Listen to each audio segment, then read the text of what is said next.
Så, lille mand, så, lille mand, så tager vi stille, så, lille mand, så roligt, så roligt, undskyld, så tager vi stille og roligt, så er vi der snart, så helt roligt, lille mand, så roligt, lille mand, roligt, sådan der, ja.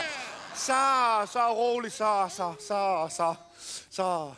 Ja, jeg kommer lige ned fra mødregruppen. Så jeg løber altid lige en tur ud gennem skoven på vej hjem, for at lillemanden lige kan falde lidt til ro. Så. Ja, min kone synes, eller vi synes, undskyld, at jeg skulle tage barselsorloven. Og det gør jeg også gerne. Der er bare helt utrolig mange ting, jeg gør helt vildt forkert, synes min kone. Eller det har vi snakket om. Det har vi snakket om. At det er for eksempel måden, jeg arrangerer duftlysene i vindueskarmen. Det er bare helt forkert, det der. Eller hvis jeg glemmer at synge alle versene at se min kjole for lillemanden, det er også bare... det er bare ikke godt, det der. Det er det bare ikke. Ja, det minder mig om her forleden dag. Jeg tør næsten ikke sige det. Ja, men det skal jo frem. Her forleden dag, der var jeg kommet til at give lillemanden den grønne sparkedragt på, og så en rød sut.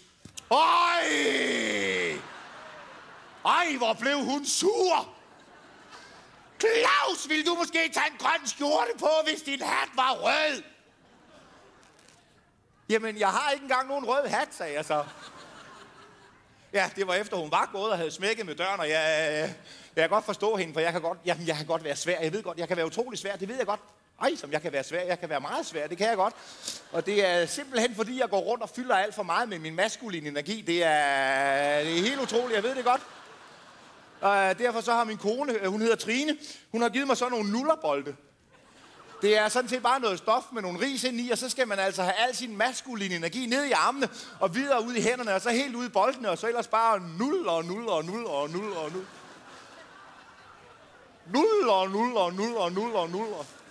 Ja, jeg er en nullermand, siger min kone.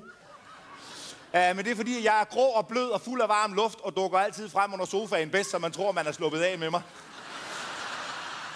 Ja, hun har bare så meget humor, min kone.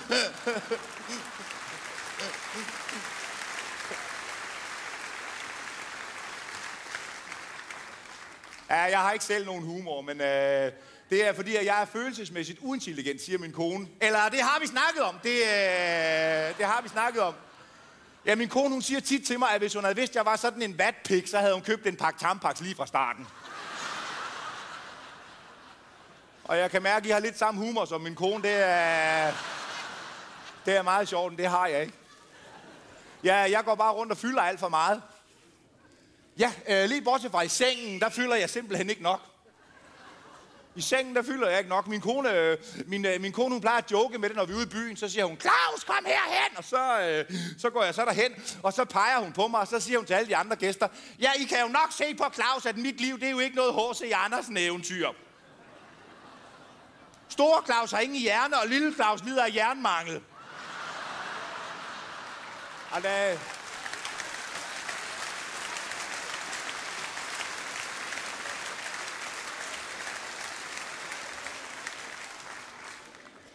tak for forståelsen med det. Nå, men fordi jeg nu ikke fylder nok i sengen, så har hun anskaffet sig sådan et batteridrevet massageapparat. Det troede jeg var noget, man brugte i nakken, men det er det ikke. Og det der massageapparat, det er hun utrolig glad for. Eller det er vi rigtig glade for. Det er... som det er bare godt, så skal jeg bare lige holde mig lidt på afstand. Eller så vælger jeg selv lige at holde mig lidt på afstand, når hun bruger det. Fordi ellers så kan det være meget svært for hende at koncentrere sig, Claus. Så står jeg så derovre i hjørnet. Med min bolde.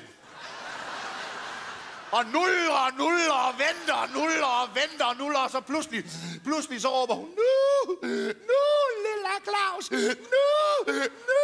Men så ved jeg jo ikke, om det er det første nu, eller det sidste nu, hun mener. Og det er svært for mig, hvad der nogen har brug for mig, det synes hun er hamrende irriterende. Eller det har vi snakket om, Og det er altså ikke, fordi jeg ikke kan sætte mig i respekt, for det kan jeg rent faktisk godt. For eksempel i aften, der skal min kone, hun skal en tur i byen, og det er derfor, at lillemanden og jeg, vi lige skal skynde os hjem, og så har jeg sagt til hende, nu kommer du ikke for sent hjem.